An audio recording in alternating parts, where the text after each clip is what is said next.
ఈ మధ్య కాలంలో విజయవాడలోని ధర్నా చౌక్ అసలు ఎక్కడా ఖాళీ ఉండట్లేదట. అలాగని చెప్పి పేపర్లు ఎక్కడ దానికి సంబంధించిన వార్తలు రావు, ఒక సాక్షిలో మాత్రం వస్తూ ఉంటాయి. విద్యుత్ ఉద్యోగులు కానీ, లేదంటే మొన్న పిహెచ్సి ఉద్యోగులు కానీ, వైద్యులు కానీ, అలాగే ఇప్పుడు రేపటి నుంచి ఆ ప్లేస్లో ఒక మహాధర్నా జరగబోతోంది. ఆరోగ్యశ్రీ నెట్వర్క్ ఆసుపత్రుల యాజమాన్యం నేరుగా వీధి పోరాటానికి సిద్ధమవుతున్నారు. ఇది కూడా ఎక్కడ ప్రధాన మీడియాలో పెద్దగా కనిపించట్లేదు కూడా. రేపు పొద్దున వాళ్ళ ధర్నాలు చేసినా కూడా వాళ్ళ ఘోష వినిపిస్తుందో కనిపిస్తుందో లేదో తెలియదు. కాకపోతే చాలా శాఖలకు సంబంధించి ప్రభుత్వం నుంచి వ్యతిరేకత, ప్రభుత్వ ఉద్యోగుల నుంచి వస్తున్న వ్యతిరేకత, మొన్నటి వరకు ఉద్యోగులు చేశారు, ఆందోళన చేశారు.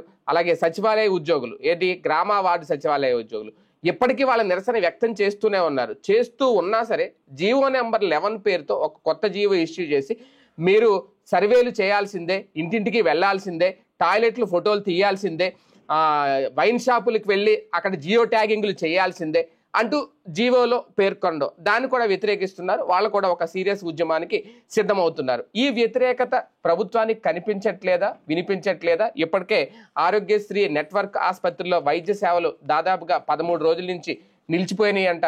పూర్తిగా వాళ్ళు నిలిపివేసేయడానికి కూడా సిద్ధమవుతున్నారు. ఆ బకాయిలు చెల్లించకపోతే ప్రభుత్వం సైలెంట్గా ఉంటుందా, తెలిసి తెలియనట్టు వ్యవహరిస్తుందా, ఏం జరుగుతోంది? ఇదే అంశం మీద చర్చించే ప్రయత్నం చేద్దాం. సార్, వాస్తవానికి కొన్ని చోట్ల కనిపిస్తున్నాయి, సాక్షులు అలాగే వస్తూ ఉంటాయి, చాలా ధర్నాలు జరుగుతున్నాయి, చాలా మంది రోడ్డు ఎక్కుతున్నారు. కొన్ని వ్యవస్థలు కూడా ఇప్పుడు ఆగిపోతాయా అనేది ప్రధానంగా అందులో వైద్యం, ఈ ఆరోగ్యశ్రీ అనేది చాలాసార్లు మనం మాట్లాడుకున్నాం. ఇప్పుడు ఏకంగా నెట్వర్క్ ఆసుపత్రుల యాజమాన్యాలే బిల్లుల కోసం రోడ్డు మీదకి రావడం, ఇప్పటివరకు డాక్టర్లు రావడం, ఇవన్నీ చూసాం. వీళ్ళకి చాలా మంది కొన్ని సంఘాలు కూడా మద్దతు పలకబోతున్నాయి. ఇది ఒక మహాధర్నా కాబోతోంది అనేది కూడా. ప్రభుత్వం తెలిసి సైలెంట్ అవుతుందా, లేదంటే ఇందులో కూడా ఏదైనా ఒక వ్యూహం ఉందా, లేదంటే చెల్లించలేని పరిస్థితినే, ఇక్కడ ఆర్థిక పరిస్థితిని మనం చూడాలి? ఇక్కడ సమస్య ఏంటంటే, మనసుతో సమస్య పరిష్కరించాలన్న ఆలోచనతో చేస్తే బాగానే ఉంటుంది, కానీ ఒక వ్యతిరేక భావనతో చేస్తే సమస్య పరిష్కారం కాదు. డాక్టర్ల సమస్య, అట్లాగే ఏదైతే ఇప్పుడు నెట్వర్క్ హాస్పిటల్ సమస్య ఏంటంటే చిత్తశుద్ధి లోపించింది. ఒకటి పిహెచ్సి డాక్టర్ల సమస్య ఇప్పటికీ పరిష్కారం లేదు, వాళ్ళు నిరాదీక్ష చేస్తూనే ఉన్నారు. అదే, ఏది పరిష్కారం అవ్వట్లేదు, చేస్తున్నారు అంతే. ఒక గ్రామీణ ప్రాంతాలలో డాక్టర్ లేడు, హాస్పిటల్కి వెళ్తున్నాడు, డాక్టర్ లేడు, సచ్చినట్టు జేబుల్లో డబ్బులు పెట్టుకుని చేయించుకోవాలి. డబ్బులు లేకపోతే ఏం చేయాలి? ప్రైవేట్ ఆసుపత్రికి పోవాలి. లేదు, ప్రైవేట్ ఆసుపత్రి అంటే డబ్బులు ఉంటే ప్రైవేట్ ఆసుపత్రి, లేకపోతే ఏం చేయాలి? ఎవరి దగ్గర అప్పు తీసుకుని దాని పేరేంటది, బెల్ట్ షాపులో లెక్కర తాగి దాంతో పడుకుంటున్నారు. అంతే, ఇది పరిస్థితి. రెండవది, అక్కడ నానా తిప్పలు పడుతున్నారు. ఇప్పుడు ఏంటి, ఫర్ ఎగ్జాంపుల్ మేజర్ డిసీజెస్ వాళ్ళకి అట్లాగా కంటిన్యూటీ ట్రీట్మెంట్ లేకపోతే అన్యాయం అయిపోతారు. అవును, వాళ్ళది అస్సలు పట్టించుకోవట్లేదు. ఏంటి వాళ్ళు ప్రధానంగా అడుగుతున్నటువంటి డిమాండ్ ఏంటి అంటే, వాళ్ళకి పీజీలో 30% సీట్లు ఇచ్చాడు జగన్. అంటే ఎంబీబీఎస్ చదివిన వాళ్ళకి వాళ్ళ కోటా 30% ఇచ్చాడు. ఎవడో అడగకుండా వీళ్ళు దాన్ని 15% తగ్గించేశారు. ఇప్పుడు పోట్లాడితే 20% అంటున్నారు.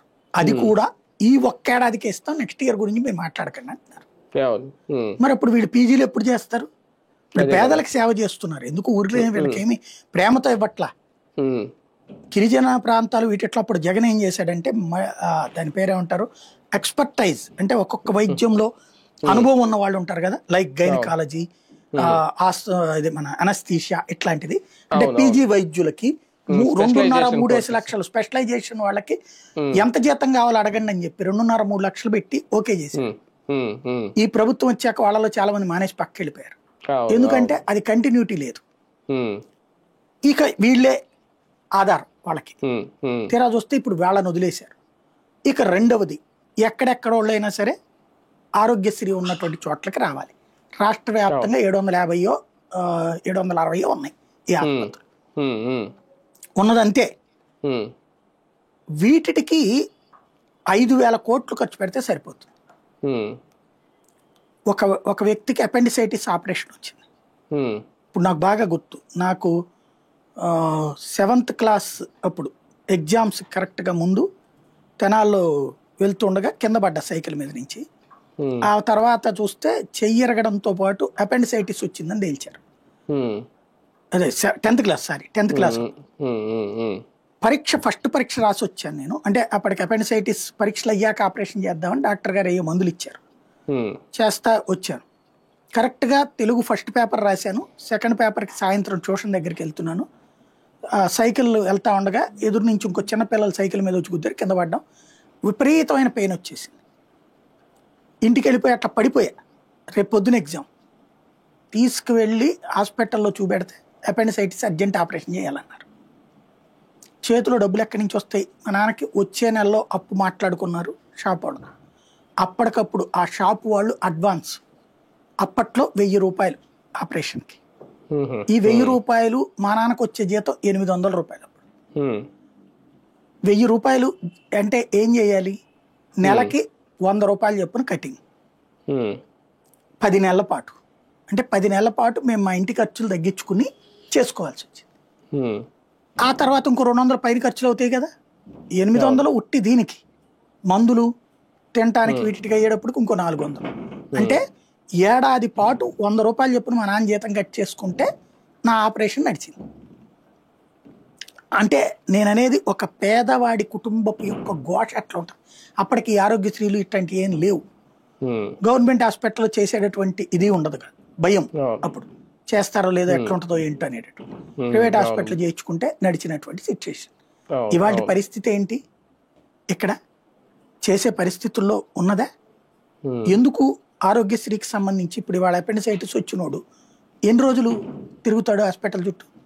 ఇక డబ్బులు ఉంటే వెళ్ళి చేయించుకోవాలి, డబ్బులు లేకపోతే చచ్చిపోవాలి, లేదా రోగం ముదిరిపోతుంది, పెరిగిపోతుంది, దారుణం అయిపోతుంది. ఇప్పుడు నాకు బాగా గుర్తు, మా అమ్మకి ఇట్లాగే. ఇప్పుడు మాకు ఈ ఆరోగ్యం అంటే నేను ఆరోగ్యం మీద బాగా స్ట్రెస్ ఎందుకు చేస్తానంటే అనుభవించిన వాళ్ళం. మా అమ్మకి ఈ క్యాన్సర్ ఎందుకు అయ్యిందంటే ఓ పుండు వచ్చేది, దాన్ని పట్టించుకోలేదు ఆవిడ. ఎందుకు హాస్పిటల్కి వెళ్తే పోవడంత ఖర్చు అన్నటువంటి ఉద్దేశంతో అది అట్లా పెరుగుతూ వచ్చి నేను విశాఖపట్నంలో జాబ్ చేసే టైంకి బాగా సీరియస్ అయింది పుండు. అప్పటికి అమ్మోళ్ళు ఇక్కడ ఉండేవాళ్ళు కూచిపూడి దగ్గర, పిలిపించి అక్కడ ఆపరేషన్ చేయించా హాస్పిటల్లో. ఆ రోజున నా స్తోమత ఉంది కాబట్టి నేను చేయించగలిగా. నాకు ఆరోగ్యశ్రీ లేదు కదా, చేయించగలిగా నేను హాస్పిటల్. ఎంత ఖర్చు అవుతుంది ఈ టెస్టులు వీటన్నిటికీ? చూడండి ఎన్ని వేలు ఖర్చు అవుతుందో. నేను అప్పుడు TV9లో చేస్తున్నాను. నాకు ఈ బోనస్ చెప్పాను కదా సెప్టెంబర్లో అట్లా డబ్బులు వస్తాయి అనేది, ఆ జీతం పెరిగిన డబ్బులు, ఆ డబ్బులు వచ్చినాయి కాబట్టి నేను చేయించగలిగాను. లేకపోతే ఏంటి పరిస్థితి? అప్పుడు చివరికి పై ఖర్చులు వీటికి పర్సనల్ లోన్ పెట్టుకుని తీసుకున్నాను నేను. ఏది ఇక్కడ డెబిట్ కార్డు ఉంటుంది, క్రెడిట్ కార్డు ఉంటుంది కదా, ఆ లోన్ పెట్టుకుని తీసుకున్నాను నేను, చేయించగలిగి. తర్వాత ఆ రోజున ఆ గ్యాప్ ఎట్లాంటి సిచ్యుయేషన్ వచ్చిందంటే ఆవిడ వృద్ధురాలు అయ్యే టైంకి క్యాన్సర్ కిందకి కన్వర్ట్ అయింది. ఆ రోజున గ్యాప్. ఆవిడ చనిపోయేదాకా బంచం మీదనే ఉంది 4-5 నెలల పాటు, దగ్గర కంప్లీట్ బెడ్ అనమాట. మనిషి కదలలేని పరిస్థితి అయిపోయింది. అంతకుముందు ఇంకోసారి ఒక 3-4 నెలలు శాంతం.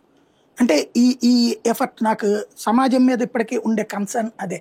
ఏంటంటే సొసైటీలో మనం అప్పుడే యూట్యూబ్ ఛానల్ పెట్టుకురావడం, దానివల్ల ఆ ఫీజులు కట్టగలిగాను నేను. లేకపోతే నేనేం చేయాలా? యాజ్ పర్ నామ్స్ నాకు ఇది లేదు. పోనీ వాళ్ళకి ఇన్సూరెన్స్ అంటే ఆ రోజుల్లో కట్టే పరిస్థితి నాకే లేదు. ఇన్సూరెన్స్ ఆ రోజు ఇన్సూరెన్స్లు కట్టించుంటే సక్సెస్ అయ్యి ఉండేది, కానీ నాకే లేదు అక్కడ. ఇంక వాళ్ళకి ఎక్కడ కట్టించగలను నేను? నేనే కట్టించుకోలేదు. అప్పుడు కట్టగలిగే స్తోమత వచ్చే టైంకి పరిస్థితి సీరియస్ అయింది. ఇంకో ఏజ్ అయిపోయింది, ఇన్సూరెన్స్ లేదు అక్కడ. చివరికి అట్లాగా ఆ ఇంపాక్ట్ ఆవిడ చనిపోయేదాకా నానా తిప్పలు పడింది. మా నాన్నది అంతే, క్యాన్సర్, నానా తిప్పలు చనిపోయేదాకా హాస్పిటల్. ఒక రకంగా చెప్పాలంటే నాకు సమాజం మీద ఉండేటటువంటి అభిమానం ఏంటంటే మనకి యూట్యూబ్, దీనివల్ల వాళ్ళిద్దరు ట్రీట్మెంట్కి ఫీజులు కట్టగలిగాను. వేలకు వేలు కాదు, లక్షలు. సంపాదించిన డబ్బులు హాస్పిటల్కే ఖర్చు పెట్టాల్సి వచ్చింది. అంటే అదే భగవంతుడు దయ వల్ల సమాజం మనకి ఆ వ్యూవర్షిప్ మూలంగా జరిగింది. కానీ లేకపోతే నేనేం చేయగలను? గవర్నమెంట్ హాస్పిటల్లో చూపెడదామంటే తగినటువంటి విధంగా ఉందా ఏంటి అంటే ఇవాళ ఇప్పుడు ఉన్నటువంటి ఈ హాస్పిటల్లో వాళ్ళకి సంబంధించి సేమ్ ప్రాబ్లం కదా రేపు పొద్దున.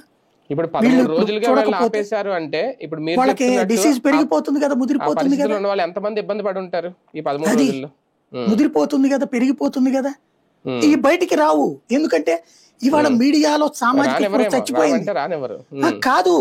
జర్నలిస్ట్ థింకింగ్ డిఫరెంట్ అండి. జర్నలిస్ట్ అనేటటువంటి వాడు నేను సొసైటీకి రిప్రజెంట్ ని, సొసైటీ సమస్యని ఫోకస్ చేయడానికి జర్నలిజం ఉంది అనే భావన చచ్చిపోయింది ఇప్పుడు. నేను నా మేనేజ్మెంట్ ఒక పార్టీకి బానిస, ఆ బానిసత్వం చెయ్యాలి, వాళ్ళ కోసం పనిచేయాలన్న స్టేజ్లోకి కార్యకర్తలుగా జర్నలిస్ట్ మారిపోతున్నారు. అప్పుడు ఇంకా సొసైటీ విషయంలో ఏం తెలుస్తుంది, పరిష్కారం ఏముంటది? మనం ఒక రకంగా చెప్పాలంటే ఆ దరిద్రం పెరిగి పతాక స్థాయికి చేరినప్పుడు మనం ఈ నెట్వర్క్ పెట్టుకున్నాం కాబట్టి బతుకుతున్నాం. ఇప్పటికి సమాజానికి సంబంధించిన అంశాలు ప్రస్తావిస్తున్నాం. లేదా ఆ పేపర్లో ఆ టీవీలో ఉంటే ఇది చేయగానే నువ్వు మా ప్రభుత్వానికి వ్యతిరేకం లేకపోతే మా పార్టీకి వ్యతిరేకం అంటారు. అంతే తప్పించి చచ్చిపోతున్నాడు పేదోడు రా, చచ్చిపోతున్నాడు సామాన్యుడు రా అని ఎందుకు అనుకోరు వాళ్ళు. డబ్బున్నోడు బలిసినోడు ఏమైనా మాట్లాడతాడు. పేదవాడి వాళ్ళ అన్యాయం అయిపోయింది. ఒక డాక్టర్ హాస్పిటల్లో లేకపోయినా, ఒక హాస్పిటల్లో ఆరోగ్యశ్రీ ఆపరేషన్స్ ఆగిపోయినా పేదవాడు నరకం అనిపిస్తాడు, పేదవాడు కష్టపడతాడు. ఇది గుర్తుపెట్టుకోవాల్సింది. కానీ ఇప్పటికీ బకాయిల విషయంలో ప్రభుత్వం క్లారిటీ ఇవ్వకపోవడం, కనీసం చర్చలకు కూడా పిలవకపోవడం నిర్లక్ష్యమే సార్, లేదంటే పూర్తిగా లైట్ తీసుకున్నారా ఈ విషయాన్ని? ప్రభుత్వం లైట్ తీసుకున్నారు. వీళ్ళకి ఎట్లా ఉందంటే పేపర్లు టీవీలు మన చేతిలో ఉంటే ఈ సమస్యలు ఎక్కడ వస్తున్నాయో పోనీ ఈనాళ్ళు కానీ జ్యోతులు కానీ చూడండి మీరు. అంటే ప్రజలకు తెలుస్తాయి కదా, ప్రజలు అనుభవిస్తున్నారు కదా. వాళ్ళు అట్లా అనుకోవట్లేదు కదా. పేపర్లు చదివి ప్రజలు ఎడ్యుకేట్ అవుతారు, సాక్షిలో వస్తే నమ్మరు, ఈనాడులో జ్యోతిలో రానియకపోతే చాలు, అంతే, పెద్ద ప్రాబ్లం లేదు. అదేదో ఓకదంపుడు ఉపన్యాసాలతో ఒకే పార్టీ ఒకే అనుకూలమైనటువంటి గ్రూపులతో టీవీ ఛానళ్ళు కూడా ఇప్పుడు పనిచేస్తున్నాయి. సాక్షిలో ఉన్నదంటే అందరూ వైసీపీ వాళ్ళే ఉంటారు, వైసీపీ అభిమాన గాయకుడు, వైసీపీ అభిమాన వీళ్ళు, అట్లాగే అక్కడ టీడీపీ అభిమాన ఎనలిస్టు, అభిమాన కార్యకర్త ఇట్లాగే ఉంటారు. వీళ్ళందరూ రాజకీయ కోణంలో మాట్లాడుతున్నారు తప్పించి పేదవాడి కోణంలో మాట్లాడట్లేదు, ఎవడు చర్చించట్లేదు. అసలు ఎందుకు చర్చించట్లేదండి పేదవాడి జీవితాలకు సంబంధించి? ఇదివరకు జగన్ టైంలో తేడా వచ్చినప్పుడు చర్చించారు కదా. అప్పుడేంటి, అప్పుడు సమ్మె నోటీస్ ఇస్తేనే చర్చించారు, సమ్మె చేస్తుంటే కూడా ఎవడు చర్చించట్లా, సమ్మె చేస్తున్నా కూడా చర్చించట్లేదు. ఇది విచిత్రమైనటువంటి పరిస్థితి. ఇది ఇవాళ మనం వదిలిపెట్టేసేటటువంటి రోగము చాలా ప్రమాదకరం. ఇప్పుడు మా నాన్నగారిదే చూసా నేను. ఆయనకి ఎప్పుడో యుక్త వయసులో ఉన్నప్పుడు ఈ షాప్ తరపున గుమస్తా చేశారు కాబట్టి ఇతర ప్రాంతాలకు వెళ్ళి డబ్బులు కలెక్ట్ చేసుకురావడం, ఆర్డర్లు తీసుకురావడం, ఈ పనుల మీద లైన్లకు వెళ్ళినప్పుడు రాత్రి అంతా మేలుకొని ఉండాలి. అందుకోసం సిగరెట్లు అలవాటు చేసుకున్నాడు. ఆ సిగరెట్ల అలవాటు పెరిగిపోయి దాని ఇంపాక్ట్ ఏమైపోయిందంటే క్యాన్సర్ కిందకి కన్వర్ట్ అయింది. ఈ క్యాన్సర్ ఎట్టుండేదో తెలుసా? అంటే అప్పట్లో ఇట్లాంటిది ఏం లేకపోవడం వల్ల పట్టించుకోలేదు ఆయన. తర్వాత ఆయనకి ఒక వయసు ఏది 50 దాటిన దగ్గర నుంచి బిగినైంది. యూరినల్ బ్లాడర్ లో ఇన్ఫెక్షన్ వచ్చేది. ఆ ఇన్ఫెక్షన్ కి ట్రీట్మెంట్ తీసుకున్నారు, ఏది ఆపరేషన్ అని చెప్పేసి దాని మీద అది ఆపరేట్ చేయడం కష్టం క్యాన్సర్ కాబట్టి, రేడియేషన్ ఇవ్వాలంటే లోపల కాబట్టి, యూరినల్ బ్లాడర్ లోపల కాబట్టి రేడియేషన్ ఇవ్వలేము అంటూ దాని మీద ఏదో ఒక ఇంజక్షన్ లాంటిది ఏదో పోస్తే అది స్ప్రెడ్ కాకుండా ఉంటది. అయితే ఇలా పోసిన టైంలో ఆ రసం ఏదో చివరికి ఉంటది కదా, అది మళ్ళీ 6 నెలలు తిరిగేటప్పటికి ఇంకొక చోట పెరుగుతుంది, ఆ తర్వాత ఇంకో చోట పెరుగుతుంది. ఇట్లాగా దాదాపు 6-7 ఏళ్ళు. పెద్ద సమస్య ఏంటంటే ఆ టైంకి టాయిలెట్ ఆగిపోతుంది, పైప్ వేయాలి. నిజంగా మనిషి ఎంత నరకం అనుభవించారంటే అంత నరకం. నాకు ఆయనది అంటే చిన్నప్పుడు ఏంటంటే కొడుతుంటారు, తిడుతుంటారు కాబట్టి ఒక ఇది ఉంటుంది. బట్ ఆ పెద్ద అయ్యాక ఆయన పడ్డ కష్టం చూస్తే ఇప్పటికీ ఏడుపు ఒకటే తక్కువ అనమాట. పేదవాడి జీవితంలో వైద్యం అనేటటువంటిది ప్రాణాలతో ముడిపడి ఉన్నది, ఆర్థికంతో ముడిపడి ఉన్నది. దాన్ని గనక ఇంకోటి ఎట్లా ఉంటుందో తెలుసా, ఇన్సూరెన్స్ సిస్టమ్ లో కానీ ఈవెన్ ఆరోగ్యశ్రీలో కూడా మీకు ఇప్పుడు ఎంతో లిమిట్ పెడతారు కదా. ఒకసారి ఆపరేషన్ చేశాక రెండోసారి దాని కిందకి రాదు ఆ ఏడాదిలో, అంతే. ఇంకా ఏడాది అయిపోయినట్టే, లిమిట్ అయిపోయినట్టే. అట్లాగా రెండో డబ్బులు పెట్టుకోవాల్సిన పరిస్థితి ఉండేది. అవును, అసలు నిజంగా చెప్తున్నానండి, అంటే అవి పోయినా పైన ఖర్చులు ఎట్టాగవుతాయి ఉన్నా కూడా. అవును, తప్పదు అవి. దేవుడికి నేను ఎప్పుడు ధనం పెట్టుకునేది ఏంటంటే టైంకి మనకి ఈ అవకాశం కల్పించబట్టి అది ఏదైనా ఖర్చు పెట్టగలిగాను, లేకపోతే ఏంది జీవితం భయం వేసిపోతుంది అనమాట. ఇవాళ వాళ్ళని చూస్తుంటే పేదల జీవితాల్ని వణుకు పుడుతుంది నాకు. ఏమైపోతారు వీళ్ళందరూ రేపు పొద్దున అనేది. అవును సార్, కానీ ఒకటి ప్రభుత్వం ముందు ఇది ఒక్కటే అంశం కాదు, ఇది చాలా కీలకం, చాలా అవసరం. అలాగే మిగిలిన చాలా మంది ఉద్యోగ సంఘాలు కూడా రోడ్డు ఎక్కుతున్నారు. మన విద్యుత్ శాఖ ఉద్యోగులు, ఇందాక మీరు అన్నట్టు పిహెచ్సి, అలాగే సచివాలయ గ్రామ వార్డు సచివాలయ సిబ్బంది ఇప్పటికీ వాళ్ళ నిరసనలు తెలియజేస్తున్నారు. అయినా సరే వాళ్ళ పని ఒత్తిడి, ఒక రకంగా చెప్పాలంటే ఎప్పుడైతే వాలంటీర్లు తీసేశారో తర్వాత వాళ్ళ మీద పని ఒత్తిడి పెంచడం, కొత్త కొత్త పనులు అప్పచెప్పడం, సర్వేలు పేరుతో టాయిలెట్లు ఫోటోలు తీయాలని, లేదంటే వైన్ షాపులు జియో ట్యాగింగ్లు చేయాలని, తాజాగా జియో రిలీజ్ చేయడం, ఏంటిది అంటే వాళ్ళైతే ఒక హింసగా ఫీల్ అవుతున్నారు, ఒక ఒత్తిడిగా ఫీల్ అవుతున్నారు. ప్రభుత్వం చెయ్యక తప్పదు అనడం పొమ్మన లేక పొగ పెట్టడమా, దీన్ని ఎలా చూడాలి? అంటే సచివాలయ ఉద్యోగుల విషయంలో వాళ్ళు ఎక్స్పెక్ట్ చేసింది ఒకటి, జరిగింది ఒకటి. నాకు తెలిసి లాస్ట్ ఇయర్లో ఒక 6 నెలల ముందు ఏమన్నా వాళ్ళ సమస్య పరిష్కరిస్తారు, ఈలోపు వాళ్ళని వేధిస్తారు, ఇబ్బంది పెడతారు బాగా. ఒక 6 నెలల ముందు ఏమన్నా పరిష్కరిస్తారేమో.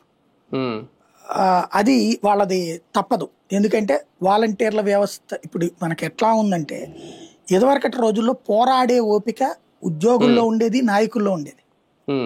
ఇప్పుడు కంఫర్ట్ జాబ్ పొజిషన్ వచ్చేసింది. అంటే ఒకప్పుడు జీతం బ్రతుకు తెరువుకు అన్నట్టు ఉండేది.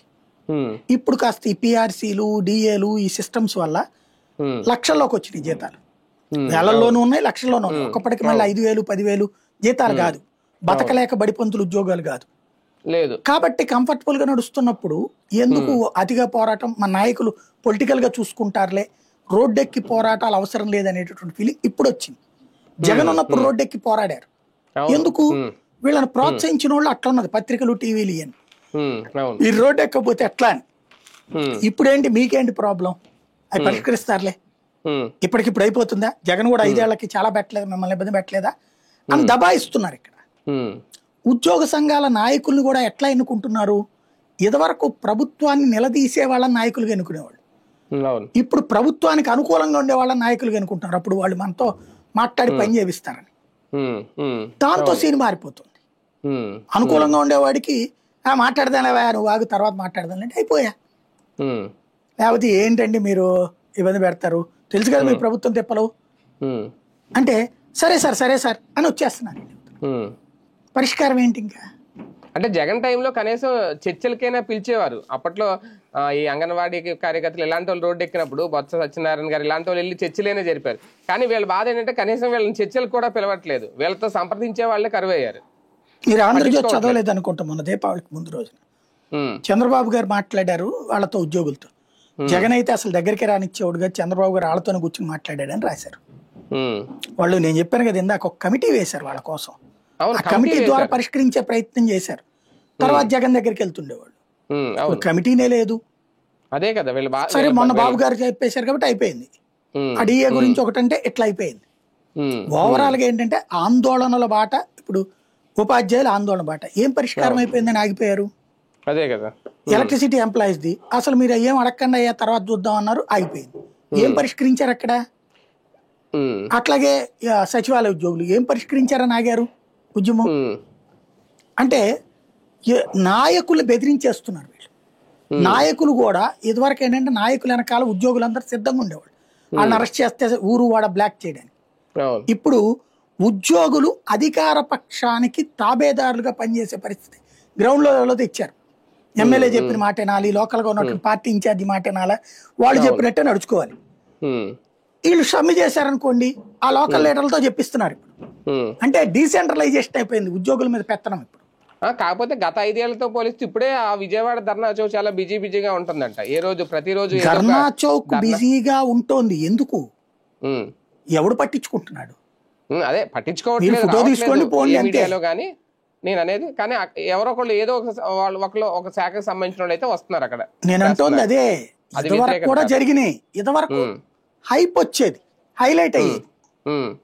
ఇప్పుడు డౌన్ ప్లే అవుతోంది, అది అసలు పట్టించుకోవట్లా. మరి అప్పుడు ప్రభుత్వానికి ఎట్లా తెలుసుద్ది? ఎలా తెలుసుద్ది వీళ్ళు అడిగిని? అదే కదా, అదే సమస్య అన్నమాట ఇక్కడ. సార్ ఇది ఒక అంతరాయమేనా ఈ శాఖలకి? త్వరలో ఏమన్నా కొన్ని ఆగిపోతాయా? మేబీ ఈ వైద్య సేవలు అయితే నిలిచిపోయినాయి అంట ఇప్పటికే. అది పరిష్కరించే ఉద్దేశం కూడా ఏం కనిపించట్లేదు. మరి వాళ్ళు అనేది కూడా ఏంటి అంటే ఇప్పుడు వాళ్ళకి శాలరీస్ కోసం ఓడి తీసుకుంటున్నారు ప్రతి నెల. ప్రభుత్వ ఇది ఈ ఆరోగ్యశ్రీ నెట్వర్క్ జీతాలకి ఓడి కట్టాల్సి వస్తుంది, ఓడి తీసుకోవాల్సి. పోనీ 3 నెలలు కాకపోతే 4 నెలల్లో ఇస్తే ఏదో సెట్ చేసుకుంటారు. కానీ 12 నెలలు 14 నెలలు అయితే ఎట్లా కడతారు? రెండోది రేపు ఇన్సూరెన్స్ కిందకి కన్వర్ట్ చేయాలి. ఇప్పుడు ప్రభుత్వం ఇక్కడ వ్యూహం అనుసరిస్తుంది, చేయనియండి వాళ్ళ సమ్మె పోనీయండి, అది మొత్తం కలిపితే దగ్గరగా 3-4 వేల కోట్లు ఖర్చు పెట్టాలా? సైలెంట్ గా అయిపోతే పొద్దున ఇన్సూరెన్సులు తీసాక అది వాళ్ళది కదా, ఇన్సూరెన్స్ వాళ్ళు కట్టించుకుంటారులే, వాళ్ళు 15 రోజులకి ఇచ్చేస్తారులే, మనకెందుకులే అనే టైప్ లో ఉన్నారు. ఇన్సూరెన్స్ కట్టాలన్నా అడిగి పాలసీ ప్రీమియం కట్టాలా? ఓవరాల్ గా ఏంటంటే ఇందులో పేదవాడికి ఈ క్షణం వైద్యం అందకపోతే శాంతం అతని జీవితం పాడైపోతుంది అనేటటువంటి దాన్ని మన middle class media, above middle class social media తయారయ్యి వాళ్ళ గురించి ఆలోచించడం మానేశారు.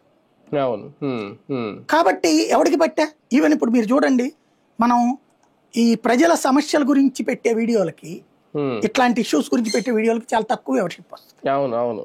స్పైసీనెస్ గా ఉండాలి, పొలిటికల్ స్పైసీనెస్, ఆడేదో ఈడేదో అనే టైప్ లో ఉంటేనే వ్యూవర్షిప్ ఉంటుంది. సామాన్యుడికి పట్టప్పుడు వీళ్ళకేం ప్రాబ్లం, గవర్నమెంట్ కి ఇంకా అదే కదా. అది ఇంకా అందుకని లైట్ తీసుకుంటారు ఏ సమస్య ఏదైనా, ఎప్పట్లో పట్టించుకునే పరిస్థితి అయితే ఉండదు. రైట్, చూద్దాం. చాలా అంశాలు బాబు గారి దృష్టికి వెళ్తున్నాయా లేదా, ముఖ్యమంత్రి దృష్టికి తీసుకెళ్లే విషయంలో మీడియా కూడా కొన్నింటిని హైడ్ చేసేస్తుందా, కనబడనివ్వట్లేదా? ఇప్పుడు అదే ధర్నా చౌక్ దగ్గర రోజు ఒక ధర్నా జరుగుతున్నా అదేదో సాక్షి పత్రికలో పరిమితం అవుతుంది తప్ప మిగిలిన చోట్ల ఎక్కడ రావట్లేదు. అలాగని చెప్పి వాళ్ళ సమస్యలు పరిష్కారం అవుతాయో లేదో కూడా గ్యారంటీ లేదు. ఇదే గనక కంటిన్యూ అయితే భవిష్యత్తు ఏంటి, ఏం జరగబోతోంది? కొన్ని సేవలకు అంతరాయం మాత్రమే కలుగుతుందా, లేదంటే ఆ సేవలు నిలిచిపోయే ప్రమాదం ఏమన్నా ఉందా? అది ఖచ్చితంగా సామాన్యుడు ఇబ్బంది పడాల్సిన పరిస్థితే. దాన్ని ఎలా అధిగమించాలి, ప్రభుత్వం అసలు స్పందిస్తుందా లేదా వేచి చూడాల్సిన